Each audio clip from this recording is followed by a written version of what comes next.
I think it's really important to remember that if you let Gypsy talk for long enough, she's going to tell on herself. And she does so in pretty much every single interview that she does. All you have to do is listen to what she's saying in the interviews, and you will see right through everything she's saying. In this Chris Jericho podcast, she says that, oh, her mom kept her age from her. And then in 10 minutes, she says, oh, she wasn't trying to keep it from me. She was trying to keep it from everybody else so that she could continue to get Medicaid. Exactly. And, to add on top of it, keeping my own age from me. That's crazy, yeah. Because when I was little, growing up, we didn't use the numbered candles.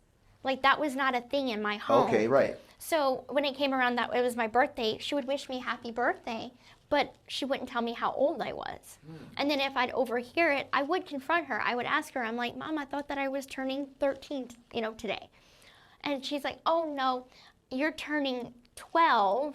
I had the head injury from the car accident that we had in 2001. And I don't have a good memory with dates. I'm sorry, baby.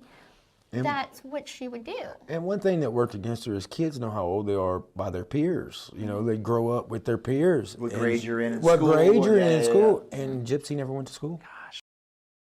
Because I was also thinking too because you were born, I believe, 1991. Yes. Right? But then some records said 93, some said 95. Why was your mom trying to keep your real age from you? I don't think she was trying to keep it from me just specifically. I think it was from everyone.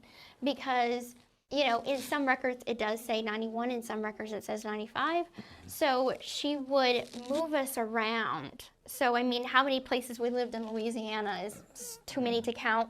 So we'd stay a certain place for a couple years, and then if my mom wanted me to be younger, she would fudge the paperwork and then move us to a new hospital and a new town. You keep Medicaid at a certain age. You have to keep everything at a younger age. She could still use state insurance. Funding. That's to keep you as an underage child. You get more benefits and that sort of a thing. Yeah.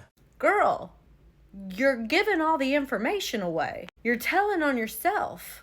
When did you start wanting to explore the world, shall we speak, and realize I got to do something more than just what my mom tells me? Because every teenager goes through it. Oh, but never mind what absolutely. you were going through. I remember sneaking out of the window of my house after my mom went to bed just to go and drink a beer or whatever it may be. But that's normal. But for you have this normal urge and also this abnormal life that you have to lead. I think, real age, probably 18. That's when I really started to, I got to the age that I had a curiosity in boys. I had a curiosity in dating.